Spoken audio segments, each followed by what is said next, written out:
How to fix Windows computer turns on but no display. 1. Force restart your computer.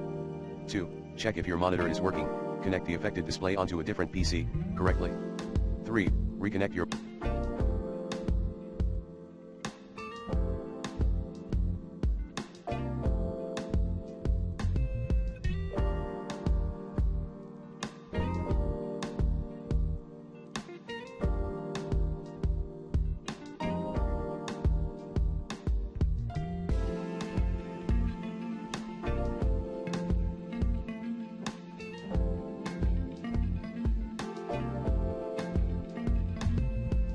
monitor to your computer.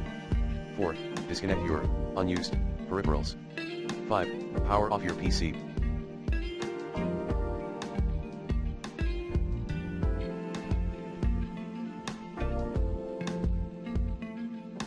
Remove and reinstall your RAM. 6. Reset your BIOS settings to default.